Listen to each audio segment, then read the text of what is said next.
Welcome to today's news with me, Joseph Ben-Hanani, working for the Jerusalem News Service. As you may know, today marks the beginning of the week-long Passover celebration, and people by the thousands have entered the city as required by the law of Moses. Pilgrims from all over the world are swelling the number of people in this city to 4 times its usual population. Our Governor Pontius Pilate has provided extra security for the people in the form of Roman soldiers patrolling the streets. This is just a precautionary measure, however, so do not fear, as it is only a precautionary measure. The big news story of the day, however, is not the influx of thousands of people into the city of the feast. Rather, it's the arrival of one person in particular. That person is Jesus of Nazareth. This extremely controversial rabbi came riding into the city this morning, mounted on a donkey, accompanied by his 12 disciples and surrounded by a multitude of people. For more on his arrival, we take you to our reporter, Elijah Ben-Shur. Thank you, Joseph. I am standing on the 2-mile road that connects the village of Bethany with the city of Jerusalem. A few hours ago, Jesus, the rabbi from Nazareth, passed by this spot, and according to one of his disciples, he had spent the night at the home of his good friends Lazarus, Mary, and Martha.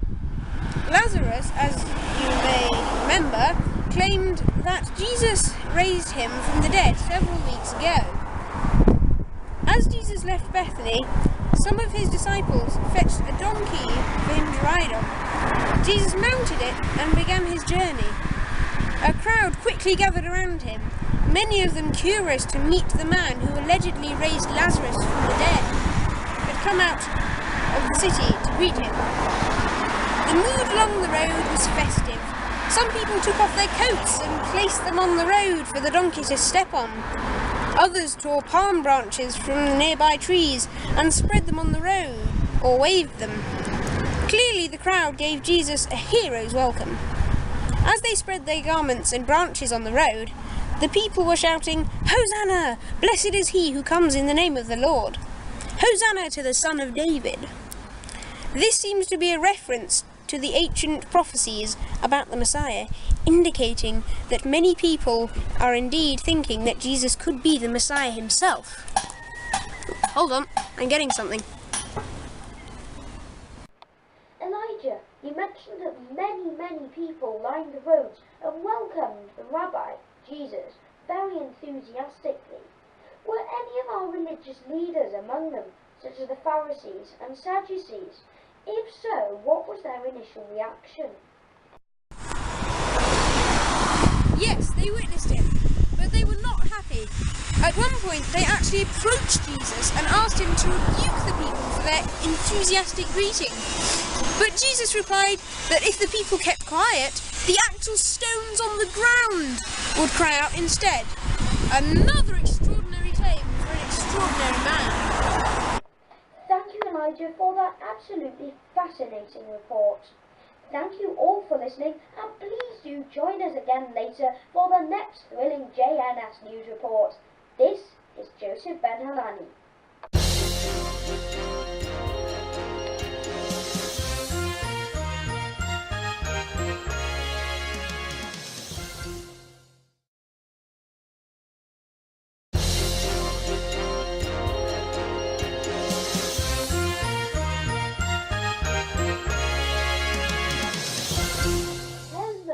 Welcome back to JNS, and this is still Joseph Ben-Hanani. We continue our coverage of the unexpected arrival of Jesus of Nazareth in Jerusalem. There has been much speculation among the people as to whether Jesus would indeed come here for the Passover festival. To the delight of hundreds, he did show up. Jesus left Bethany this morning, mounted on a donkey, and made his way to Jerusalem amid the applause of many.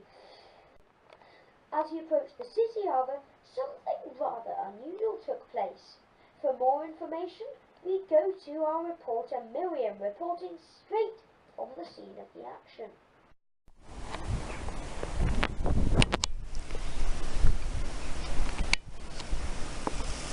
Thank you, Joseph. I am standing on the Mount of Olives. From this vantage point, I have a splendid view of the city of Jerusalem. Jesus came to this location a few hours after leaving Bethany. His behaviour in this place was, to say the least, rather unexpected when you consider the tone of events earlier in the day. Instead of relishing the acclaim of the people, when Jesus saw the city stretched before him, he began to weep. Those close to Jesus have reported that Jesus was actually talking to Jerusalem and telling the city that he had often longed to gather its people to himself, as a hen gathers her chicks under her wings. He seemed to be weeping because he felt that the people were not willing to come to him.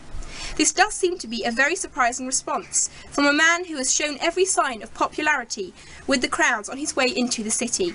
This man is full of surprises, and so everyone must be asking themselves, what will he do next? Thanks, Miriam. And here at JNS, we will certainly be keeping you informed about anything unusual that happens in the city today, and we are all sure that something will. Please join us again later for our next news bulletin.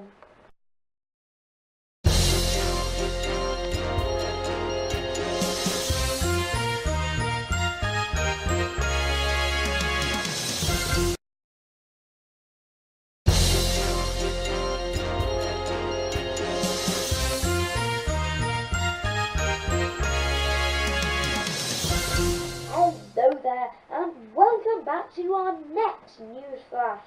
No doubt the most striking and disturbing event of the day took place when Jesus entered the temple. Elizabeth has the full report.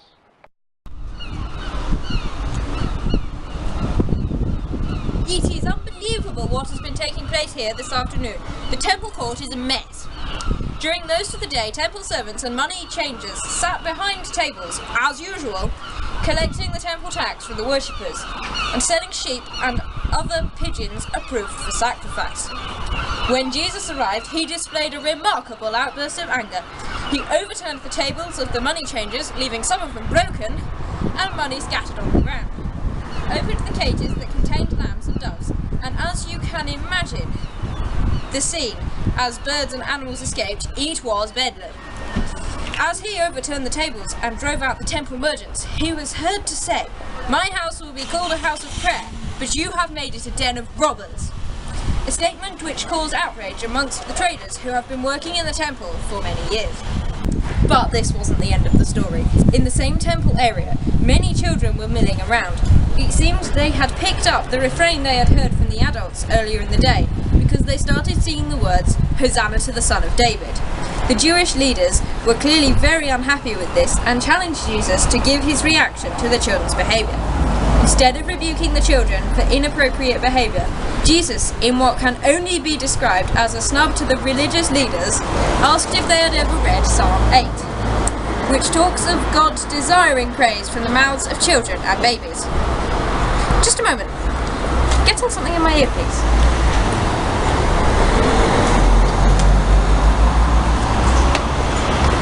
Jesus has now left the temple and things are quietening down. But there is still a lot of tension in the air. One has to ask, what will happen next? Jesus seems to have put himself on a collision course with the religious leadership. While he clearly enjoys great favour among the ordinary people who are in the city to celebrate Passover, it is unlikely that the religious leaders will be prepared to tolerate someone who challenges them so openly. Thank you very much, Elizabeth.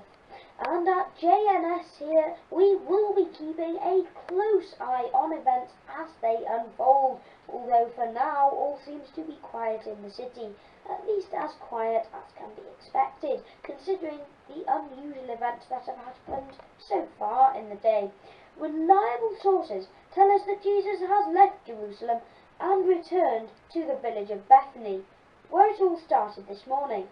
But we're still left to wonder what it all means. What should we make of it? Join us later on Jerusalem Tonight as we review all the events of the day. You've been listening to me, Joseph Ben Hanani. Goodbye for now.